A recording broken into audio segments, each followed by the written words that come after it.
Hit after hit after hit.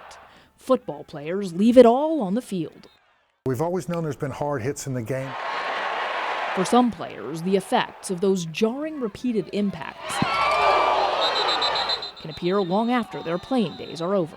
It's a concern. It's not a daily basis thing, but I did play in an era, where the 80s and 90s was really some of the peak in terms of the hits, the brutality of the game.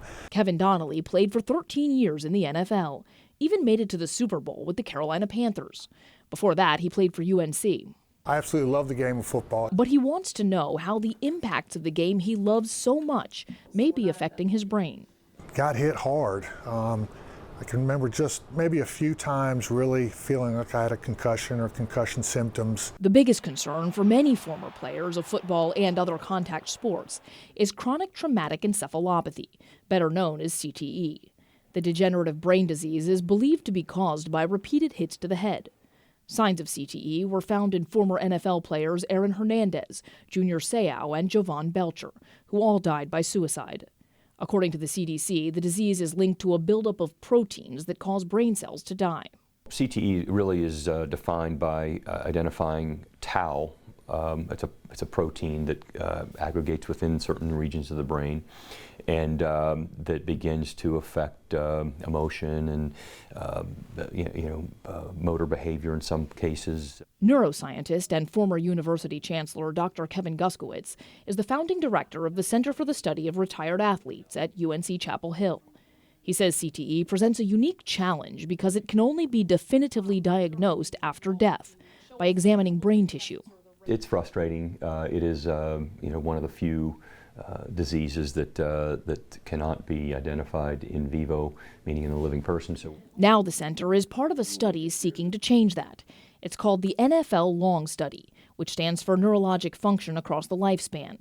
It's funded by the National Football League and looks for ways to prevent and treat neurological issues, including CTE, which can be found in former pro football players. They're recruited between the ages of 50 and 70, and about 250 of them will be matched against 50 non-football players, so that we can better understand, what those what the risk is of having played some number of years of.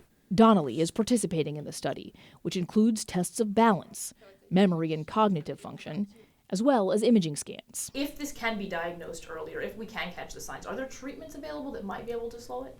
I think some of those are part of phase 2 of the work, but I think what we've learned just through the way in which we treat depression and cognitive impairment, mild cognitive impairment, motor dysfunction, etc., we can still use some of those tools and treatments to help if we can find the right point to intervene. Science is already changing the game of football.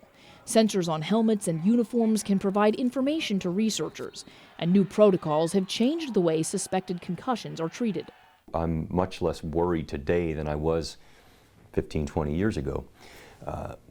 We still have a lot to learn, though, and I think that's about being able to better inform former players, their family members, spouses, about things to look for. Donnelly says he's not experiencing any concerning symptoms, and the sport he loves is still a huge part of his life. He's the director of the Bill Coleman Game Plan for Success at UNC. Working with players and really trying to develop them for a life after football. He hopes they won't have the same concerns about CTE as his generation, and that this research will give former and future players their best chance to stay healthy on the football field and long after they leave the game. In Chapel Hill, Maggie Newland, CBS 17 News.